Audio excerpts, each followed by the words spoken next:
आप सभी लोगों को नमस्कार। तो चलिए शुरू करते हैं रिएक्शन मैकेनिज्म का अपना अगला लेक्चर। हम लोग फ्री रेडिकल केमिस्ट्री की पूरी सीरीज पढ़ रहे हैं, जिसमें हम लोगों ने सबसे पहले लेक्चर में देखा कि आखिरकार फ्री रेडिकल एडिशन रिएक्शन किस तरीके से हम लोग दिखाते हैं। ठीक है, अब हमारे पास जो रिएक्शन मैकेनिज्म में अगली फ्री रेडिकल केमिस्ट्री में लेक्चर है वो है फ्री रेडिकल सब्स्टिट्यूशन रिएक्शन।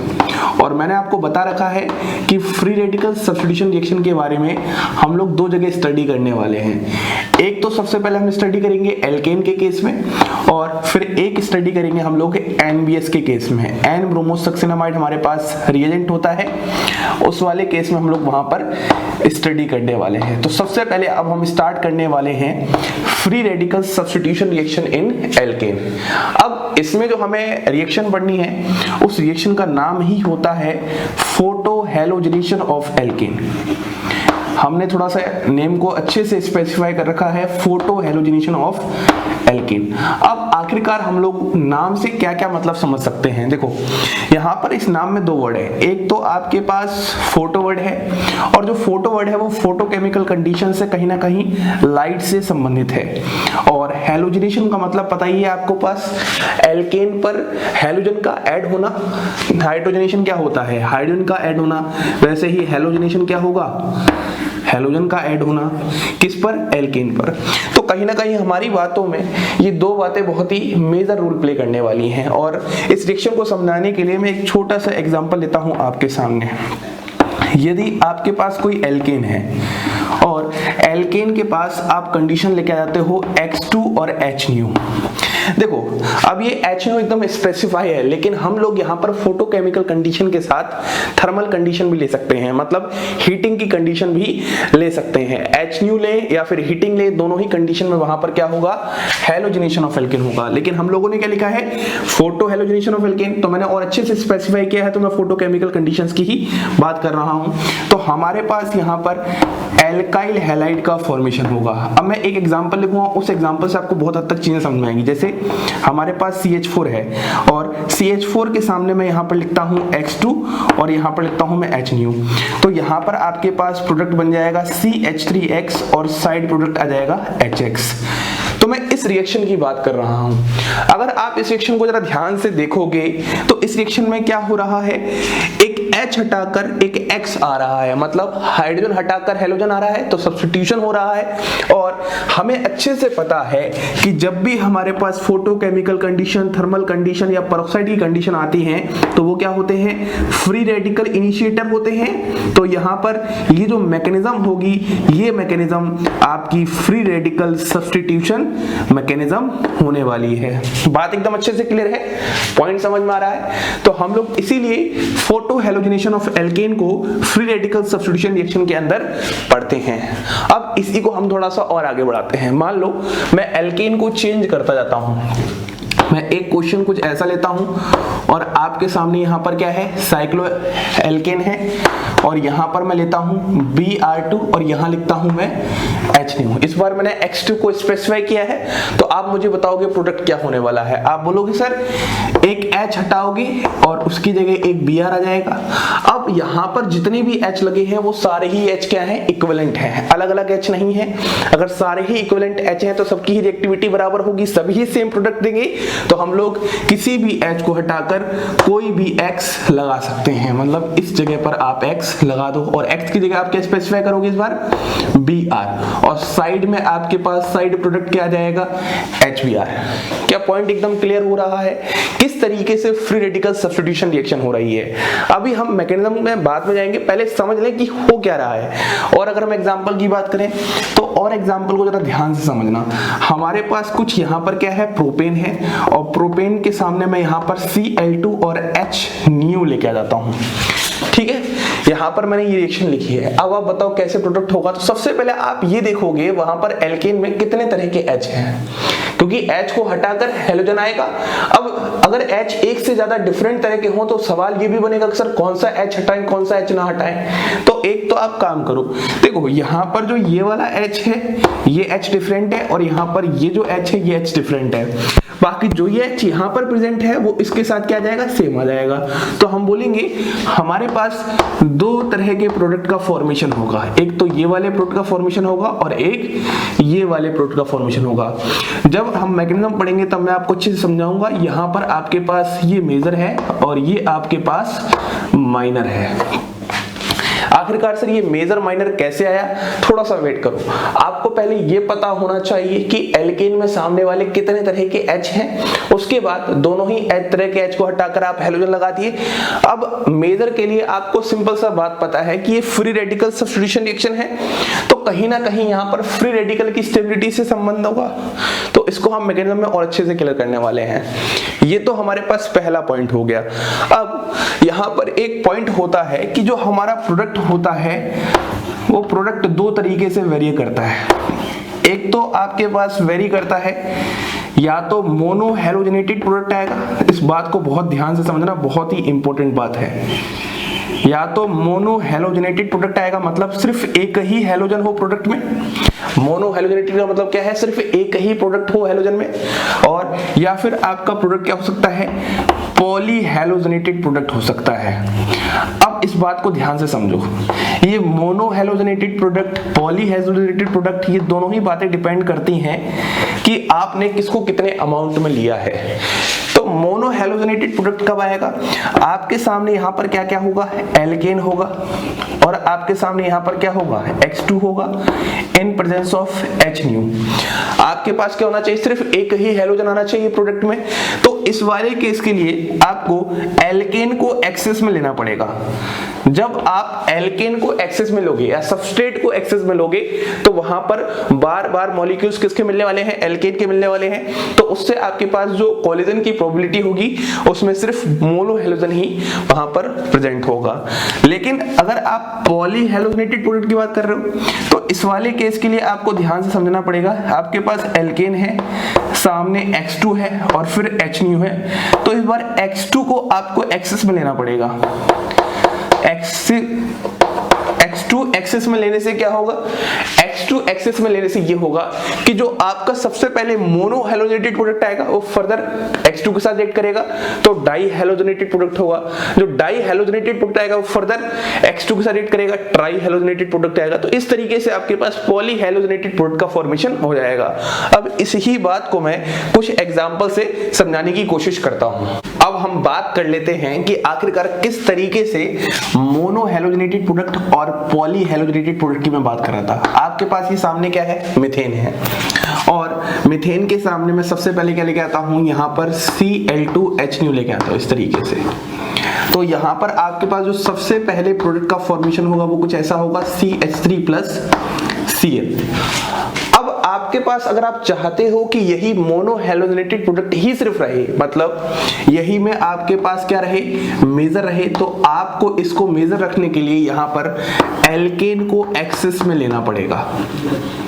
ये तो आपके पास सबसे पहली बात हो चुकी है। लेकिन अगर मैं यहीं पर आपसे दूसरी बात करता हूं तो आपके पास क्या है, ये मीथेन है, सामने क्या है, Cl2 है, और फिर क्या है, H न्यू है। अब यहां पर आपके पास क्या हो जाए, CCl4 आ जाए, और CCl4 क्या होता है, पॉली हैलोजेनेटेड प्रोडक्ट होता है, मतलब एक से ज्यादा हैलोजन है इस प्रोडक्ट में, तो इसलिए इसको हम बोलते हैं पॉली हैलोजेनेटेड प्रोडक्ट, और ये आपके पास प्रोडक्ट आ जाए। तो इस वाले केस के लिए आपको क्या करना पड़ेगा, यहाँ पर इस रिएजेंट को या फिर हैलोजन को एक्सेस में लेना पड़ेगा। अब हम इसी बात को समझते हैं कि आखिरकार हमारे पास यहाँ से ये पॉली हैलोजेनेटेड प्रोडक्ट कैसे आया। देखो, हमें रिएक्शन में साइड प्रोडक्ट से इतना ज्यादा मतलब नहीं होता, हमें सीधे मेन प्रोडक्ट से मतलब होता है। तो सबसे पहले अगर आपने CH4 के साथ Cl2 का रिएक्शन करवाया in presence of H new, तो यहां पर आपके पास क्या होगा, सबसे पहले CH3Cl का फॉर्मेशन होगा। अब क्योंकि आपने क्लोरीन को एक्सेस में लिया है तो फर्दर जो Cl2 और H न्यू है इसकी प्रेजेंस में रिएक्शन होते हुए यहां से एक और H हटेगा और एक और Cl, मतलब एक और हैलोजन का इंट्रोडक्शन होगा, तो CH2Cl2। ऐसे ही इसी तरीके से अगर मैं फिर Cl2H न्यू लेता हूं, क्योंकि हमने ये एक्सेस में लिया है, तो इस वाले केस में क्या होने वाला है, यहां से एक और H हटने वाला है, एक और Cl आने वाला है, तो यहां पर क्या आ जाएगा आपके पास CHCl3। और ऐसे ही अगर हम फिर यहां से Cl2H न्यू लेते हैं तो यहां से क्या होने वाला है, एक और H हटकर एक और Cl आने वाला है। तो फाइनली आपके पास यहां पर CCl4 प्रोडक्ट का फॉर्मेशन हो जाएगा। पॉइंट के लिए एकदम अच्छे से। तो अब अगर हम थोड़े से नाम की बात करते हैं, देखिए ध्यान समझना, यहां से यहां तक ये आपके पास क्या होता है, क्लोरोमीथेन होता है। ये आपके पास क्या होता है, क्लोरोमीथेन। ये जो होता है इसमें क्या है, दो क्लोरीन है तो मीथेन ही, मतलब एक कार्बन है, एक कार्बन के H को हटाकर आप क्या लगा रहे हो, हेलोजन लगा रहे हो। अब एक से ज्यादा हेलोजन आ जाएंगे तो डाई ट्राई यूज कर लेंगे, लेकिन है तो वो मीथेन ही, तो इसका नाम होता है हमारे पास डाइक्लोरोमीथेन। इसका नाम होता है हमारे पास डाइक्लोरोमीथेन। और CH3 का नाम क्या होगा, आप खुद बताओगे इस बार। 3 क्लोरीन है तो ट्राई, और एक कार्बन था तो ट्राइक्लोरोमीथेन। मैं नाम क्यों बता रहा हूं, क्योंकि कभी कभी ये नाम भी बहुत इंपॉर्टेंट हो जाते हैं। ट्राइक्लोरोमीथेन, और जो सबसे ज्यादा इंपॉर्टेंट है वो इसका कॉमन नाम है। CHCl3 का कॉमन नाम क्या होता है, आपको अच्छे से पता होना चाहिए। CHCl3 का कॉमन नाम ही क्लोरोफॉर्म होता है। ऐसे ही हेलोफॉर्म होते हैं, नोट पे मैं यहां पर लिख देता हूं। आखिरकार हेलोफॉर्म क्या होते हैं आपको पता होना चाहिए। CHX3 ही कोई हम बोलते हैं हेलोफॉर्म। अगर इसी ही की जगह मैं आयोडीन लेके आ जाऊं तो इसको हम लोग बोल देंगे आयोडोफॉर्म। Cl लेके आ जाऊं तो बोल देंगे क्लोरोफॉर्म। Br लेके आ जाऊं तो बोल देंगे ब्रोमोफॉर्म, और F लेके आ जाऊं तो बोल देंगे फ्लोरोफॉर्म। लास्ट बात करते हैं CCl4। तो CCl4 में इसका नाम होता है, 4 है, टेट्राक्लोरोमीथेन, और फाइनली इसका एक और नाम होता है कार्बन टेट्राक्लोराइड। और ये तो क्वेश्चन पूछा भी गया है कि आखिरकार CCl4 का यूज कहां करते हैं, तो इसका यूज हम लोग फायर एक्सटिंग्विशर में करते हैं। कभी कभी ऑर्गेनिक कंपाउंड्स के सीधे यूजेस पे सवाल आ जाते हैं, तो हर एक तरीके से आपको चीजें पता होनी चाहिए। ये पॉइंट क्लियर हो एकदम अच्छे से, कब आपके पास मोनो हेलोजनेटेड प्रोडक्ट बनने वाला है और कब आपके पास पॉली हेलोजनेटेड प्रोडक्ट बनने वाला है। अब मान लो मैं आपके सामने एक क्वेश्चन और लेता हूं। क्वेश्चन इस बार हमारे पास कुछ ऐसा है, CH3, यहां पर है CH3 और Cl2H न्यू। इस बार मैं क्या करता हूं, यहां पर इस इथेन को एक्सेस में लेता हूं, तो आपको पता है प्रोडक्ट क्या बनने वाला है।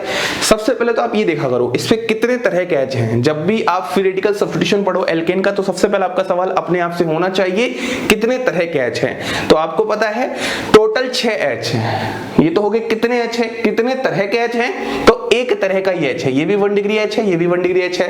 तो आप यहां से क्या करो, अगर एक तरह का H है तो किसी भी हाइड्रोजन को हटाकर क्या लगा दो, Cl लगा दो। तो ये आपके पास क्या आ जाएगा यहां पर इसका मेजर प्रोडक्ट।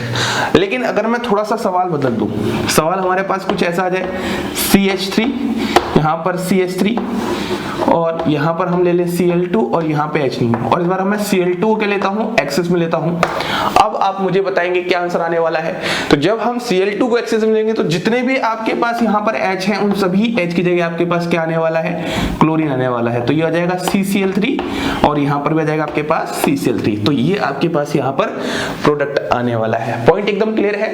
तो आपको बहुत अच्छे से पता होना चाहिए कब मोनो हेलोजनेटेड प्रोडक्ट बनने वाला है और कब पॉली हेलोजनेटेड प्रोडक्ट बनने वाला है। अब हम इस रिएक्शन के एकदम मैकेनिज्म पार्ट पे आते हैं। इसका मैकेनिस्टिक ओवरव्यू देखते हैं कि आखिरकार रिएक्शन का मैकेनिज्म हमारे पास कैसा है। अब हम बात करते हैं mechanism part of this reaction. देखो हमारे पास सबसे पहले रिएक्शन क्या है, CH3 और CH3। सामने क्या है हमारे पास, Br2 in presence of H new.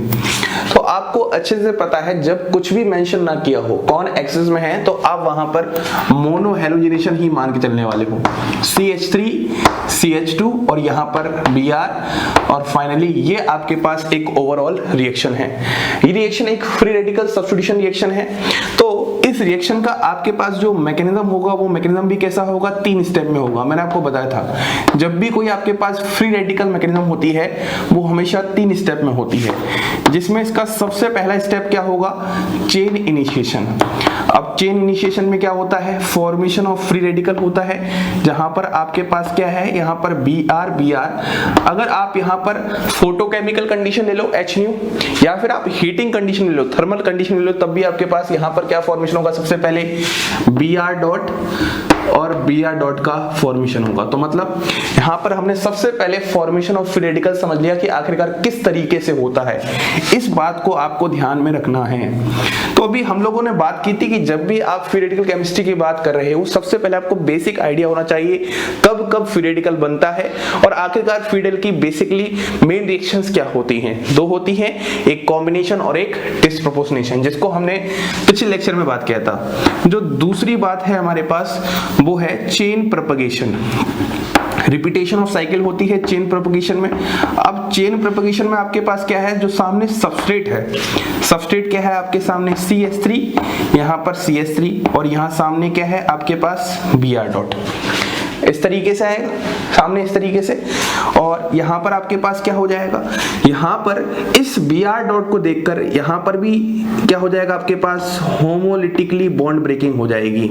आपको पता है ये जो एरो है वो एक इलेक्ट्रॉन को दिखाते हैं, तो आपके पास यहाँ पर फॉर्मेशन हो जाएगा CH3 CH2 डॉट और प्लस यहाँ पर आ जाएगा आपके पास HBr, CH3 CH2 dot plus यहाँ पर आ जाएगा HBr। अब इसी स्टेप में क्या होने वाला है, जो CH3 CH2 डॉट है वो फिर ब्रोमीन के मॉलिक्यूल से टकराएगा Br2 से। इस Br2 को मैं ऐसे ना लिखने की वजह इस तरीके से लिख सकता हूँ, जहां पर इसका एक इलेक्ट्रॉन और इस Br का एक इलेक्ट्रॉन इस तरीके से मिलकर क्या बनाएगा, बॉन्ड बनाएगा। तो आपके पास यहाँ पर प्रोडक्ट आ जाएगा CH3 CH2, यहाँ पर Br और फाइनली यहाँ आ जाएगा क्या, Br डॉट। तो सबसे पहले स्टेप क्या हो गया, चेन इनिशिएशन, फिर चेन प्रोपगेशन, जिसमें आपके पास ये वाला स्टेप सबसे ज्यादा इंपॉर्टेंट है, क्योंकि यहाँ पर ये वाला बहुत इंपॉर्टेंट रोल प्ले करता है ये फैक्टर, ठीक है।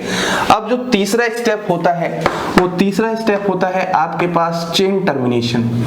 चेन टर्मिनेशन में क्या होगा, जितने भी आपके पास फ्री रेडिकल फॉर्म हुए हैं वो सारे के सारे खत्म हो जाएंगे, सारे के सारे आपस में कंबाइन कर जाएंगे, या फिर डिस्प्रोपोर्शनेशन रिएक्शन होने के भी चांसेस रहेंगे यदि वो बल्की पार्ट है। तो सबसे पहले आपके पास क्या है, CH3 CH2 डॉट प्लस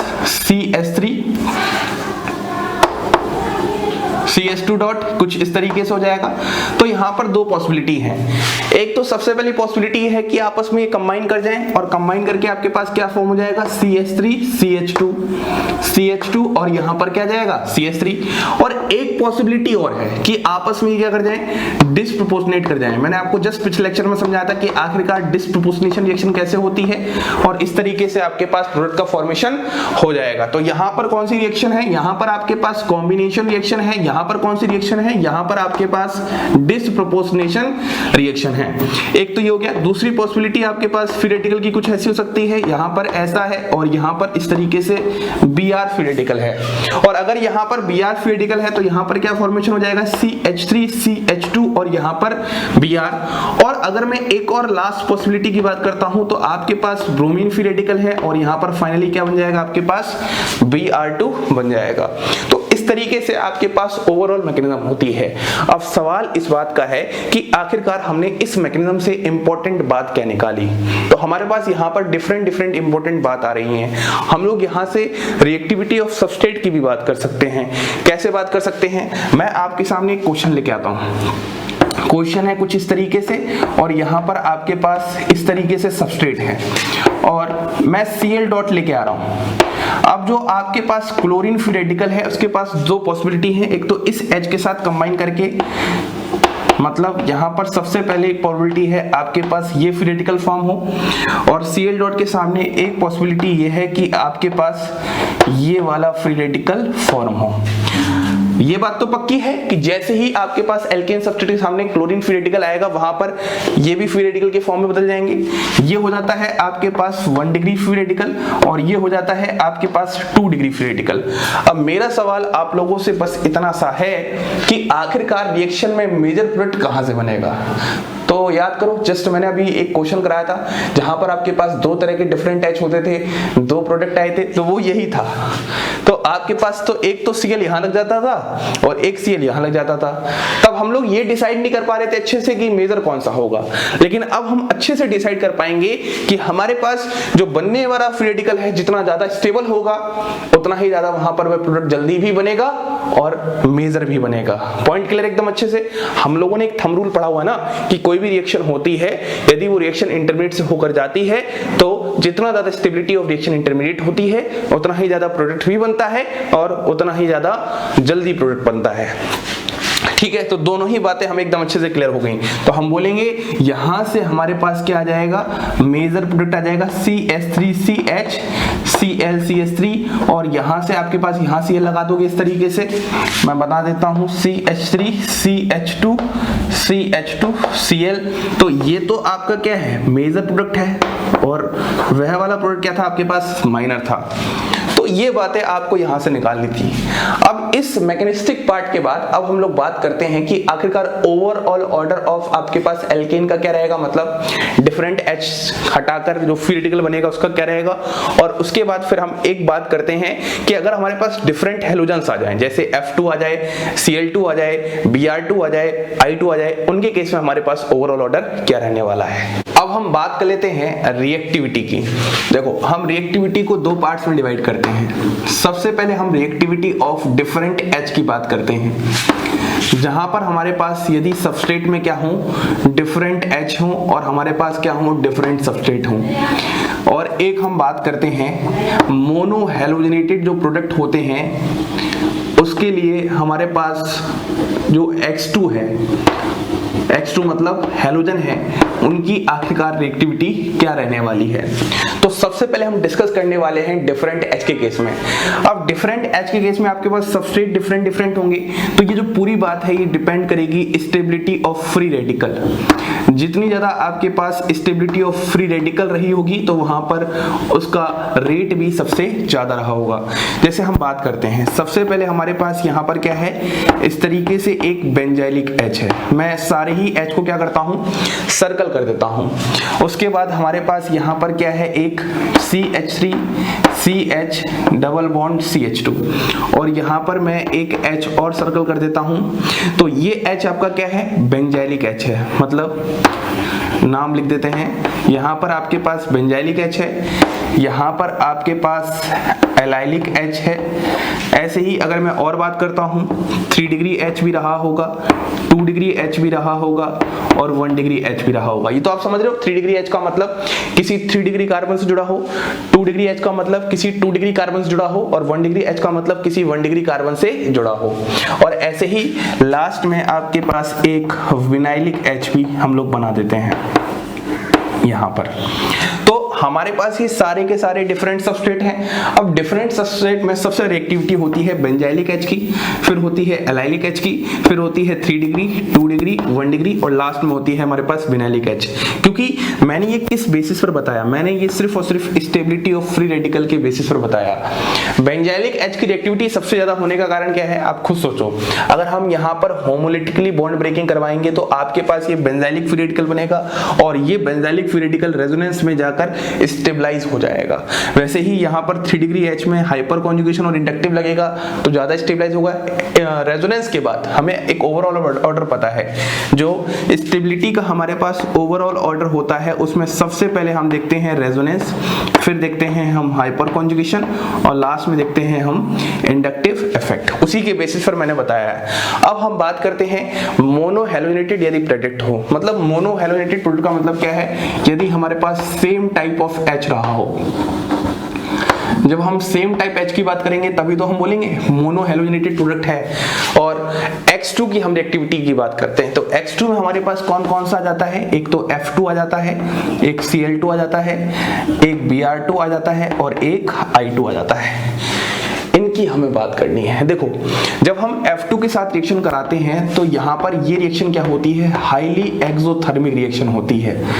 और कोई भी रिएक्शन अगर हाईली एक्सोथर्मिक रिएक्शन है तो वहां पर एनर्जी क्या है, बहुत ज्यादा रिलीज्ड, तो ये रिएक्शन बहुत ही वायलेंट रिएक्शन हो जाती है, मतलब यहाँ पर एक्सप्लोजन के चांसेस भी हो सकते हैं। इसलिए मैक्सिमम ज्यादातर केमिस्ट्री ऑफ फ्लोरीन हम लोग अवॉइड करते हैं ऑर्गेनिक केमिस्ट्री में, क्योंकि ऑर्गेनिक केमिस्ट्री प्रैक्टिकल केमिस्ट्री है, पहले इसको लैब में अच्छे से परफॉर्म करना पड़ता है, देखना पड़ता है, तब जाके हम ये सारी चीजें एक्सप्लेन कर पाते हैं। पेपर पे आप कुछ भी करवा सकते हो, लेकिन जो चीज रियल में एग्जिस्ट करे, जो हो पाए, प्रैक्टिकली ऑब्जर्व हो, उसी चीज की हम बात करते हैं।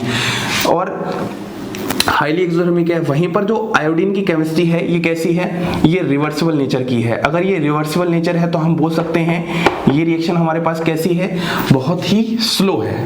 ये वाली बात हो गई। तो अगर मैं सबसे पहले इनकी रिएक्टिविटी की बात करता हूं तो सबसे ज्यादा रिएक्टिविटी होती है F2 की, फिर होती है Cl2 की, फिर Br2 की और लास्ट में I2 की। ये बात मैं किस बेसिस पर बोल रहा हूं, जो आपके पास फ्री रेडिकल फॉर्म हो रहा होगा। जिस फ्री रेडिकल की साइज छोटी उस फ्री रेडिकल की आपके पास रिएक्टिविटी ज्यादा, ये आपने पढ़ा होगा। साइज छोटी तो मतलब मैं बोल सकता हूं यहां से स्टेबिलिटी कम, और अगर स्टेबिलिटी कम तो आपके पास रिएक्टिविटी ज्यादा। देखो ये वाला केस थोड़ा अलग है, जब आपके पास सेम तरह का फ्री रेडिकल हो, जहां पर आप कार्बन फ्री रेडिकल की बात कर रहे हो, तब वहां पर आप क्या चेक करते हो, स्टेबिलिटी ज्यादा तो रिएक्टिविटी ज्यादा। लेकिन यह आपके पास कार्बन फ्री रेडिकल नहीं है, ये डिफरेंट फ्री रेडिकल है, हेलोजन फ्री रेडिकल्स हैं, तो इसमें अपना केमिकल बॉन्डिंग का ही फंडा लगने वाला है। जहां पर आपके पास स्टेबिलिटी कम वहां पर आपके पास रिएक्टिविटी ज्यादा। तो अब हम कैसे बात कर रहे हैं, आप सबसे पहले इनसे क्या बनाओगे, फ्री रेडिकल का फॉर्मेशन करोगे, F dot, Cl dot, Br dot, I dot. इनका साइज चेक करोगे तो F डॉट का साइज बहुत छोटा है, I डॉट का साइज बहुत बड़ा है। अगर F डॉट का साइज बहुत छोटा है तो उसकी स्टेबिलिटी कम है, क्योंकि हमें पता है जो फ्री रेडिकल होती है उनकी स्टेबिलिटी साइज पर डिपेंड करती है, जितना बड़ा साइज उतना ज्यादा स्टेबिलिटी। और अगर स्टेबिलिटी कम F2 के केस में तो उसकी रिएक्टिविटी ज्यादा। तो ये तो हमारे पास ऑर्डर आ गया। लेकिन हम क्या बात कर रहे हैं कि यहां पर ना ही हम F2 की केमिस्ट्री पढ़ने वाले हैं और ना ही हम I2 की केमिस्ट्री पढ़ने वाले हैं। तो हमारे पास बचा क्या, Cl2 और Br2। तो बेसिकली हम लोग जो हैलोजन में X2 की जगह लेते हैं, या तो हम Cl2 लेते हैं या फिर हम Br2 लेते हैं, F2 और I2 की नहीं लेते हैं। तो मैंने आपको एक्सप्लेन किया है, इसको मैं और अच्छे से एक्सप्लेन करता हूं। यहां पर आखिरकार क्या है, आप यदि कोई इस तरीके से रिएक्शन करवाओगे और सामने आपके पास क्या है, I2 है, तो यहां पर रिएक्शन क्या हो जाएगी, RCH2I प्लस HI। लेकिन दिक्कत ये है, जो HI है ये क्या होता है, एक स्ट्रॉन्ग रिड्यूसिंग एजेंट होता है। तो ये वापस में करके क्या कर देगा, रिएक्शन को रिवर्सिबल नेचर का कर देगा, और रिवर्सिबल नेचर होने के कारण ये रिएक्शन बहुत स्लो जाती है, जिसकी वजह से हम लोग यहाँ पर इसकी भी स्टडी नहीं करते हैं। तो ओवरऑल हमारे पास जो बात बचती है वो सिर्फ किसकी बचती है, Cl2 और Br2 से रिलेटेड। पॉइंट समझ में आ रहा है। अब मैं यहाँ पर आपको इससे रिलेटेड एक क्वेश्चन देता हूं, आप मुझे बताइएगा। यहां पर आपके पास क्या है, इस तरीके से एक है CH2H, यहां पर है Cl2HR1। ऐसे ही आपके पास हम यहां ले लेते हैं CH2 डबल बॉन्ड CH और यहां पर है Cl2H न्यू, या फिर आप कोई एक 3 डिग्री फ्री रेडिकल ले लो, CH3C, CH3, यहाँ पर CH3 और ये Cl2H, यहाँ पर है R2। अब इन दोनों में आपको रेट बताना है, मतलब दोनों ही केस में आप सेम टाइप ऑफ H हटाने वाले हो। किस H की बात कर रहे हैं, इस H की बात कर रहे हैं, इस H की बात कर रहे हैं। तो आपके पास मोनो हेलोजेनेटेड प्रोडक्ट बनने वाला है, तो इनमें रेट किसका ज्यादा होगा, तो हमें पता है R1 is greater than R2। Reason क्या है, क्योंकि बनने वाला फ्री रेडिकल यहाँ पर ज्यादा स्टेबलाइज है, resonance stabilize as compare to इसके।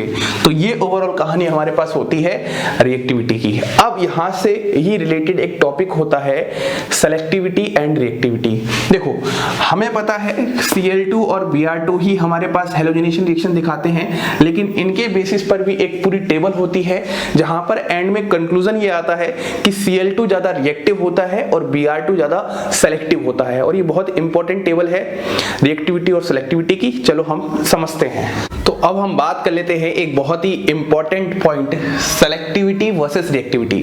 हम लोगों ने अभी बात किया कि जो हैलोजेंस होते हैं उसमें F2 और I2 रिएक्टिविटी एक तरीके से उनकी हम मानते ही नहीं है, मतलब हम उसको इस रिएक्शन में काउंट ही नहीं करते हैं, ठीक है।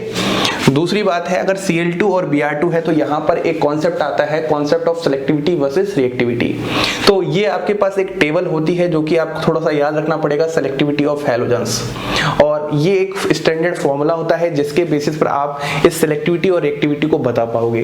जैसे मान लो मैं आपके सामने एक क्वेश्चन लिखता हूँ और उस क्वेश्चन से आपको बहुत हद तक चीजें समझ में आ जाएंगी। ये आपके पास एक सबस्ट्रेट है और यहाँ पर आपके पास क्या है, Cl2 है और H है। तो यहाँ पर आपके पास दो तरह के प्रोडक्ट का फॉर्मेशन होगा, एक तो आपके पास यहाँ पर बन जाएगा और एक आपके पास प्रोडक्ट यहाँ पर आ जाएगा, इस तरीके का। पॉइंट समझ में आ रहा है एकदम अच्छे से। अब देखो जब देखा गया हमें तो इसका जो परसेंटेज आ गया है वो आया था 63.3 और यहाँ पर जो इसका परसेंटेज आया था वो आया था समथिंग 36.7%, जो कि जाहिर सी बात है इसका मेजर ही रहेगा क्योंकि यहाँ पर ज्यादा स्टेबल फ्री रेडिकल बनेगा। लेकिन जब हमने एक और क्वेश्चन को देखा और उस क्वेश्चन में हमने बात की वहां पर ब्रोमीन की रिएक्शन की, यहाँ पर हमारे पास क्या है Br2 है और यहाँ पर हमारे पास क्या है HNO है, तो यहाँ पर भी आपके पास कुछ इस तरीके से प्रोडक्ट आएगा Br और यहाँ पर आपके पास आ जाएगा Br। तो ये देखा गया कि यहाँ पर जो आपके पास परसेंटेज था वो ग्रेटर देन 99% था और यहाँ पे आपके पास ट्रेसिस में मिला था, मतलब बहुत ही कम अमाउंट मिला था।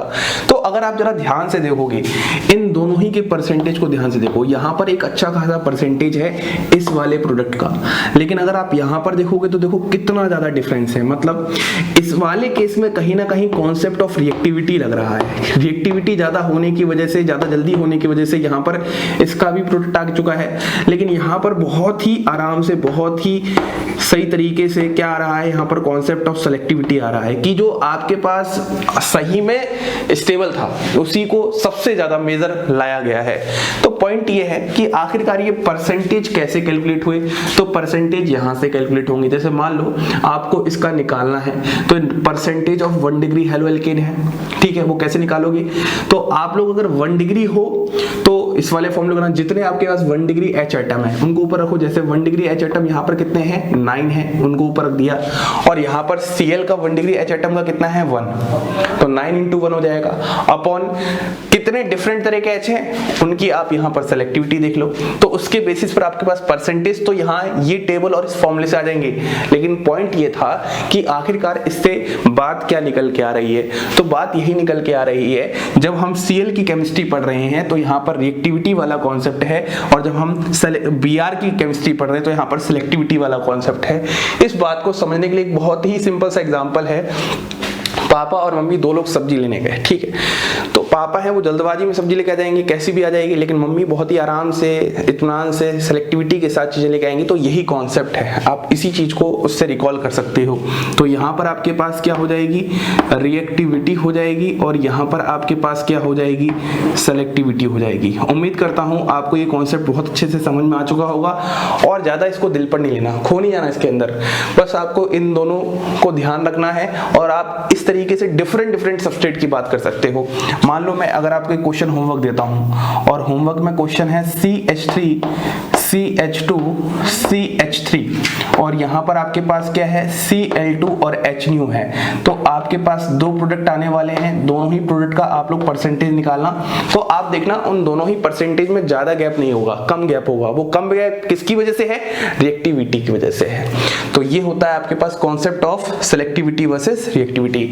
अब हम एक लास्ट पॉइंट बात करते हैं, कुछ इंपॉर्टेंट क्वेश्चंस होंगे और एक क्वेश्चन ऐसा होगा जहां पर मैं स्टीरियोकेमिस्ट्री को इन्वॉल्व करूंगा।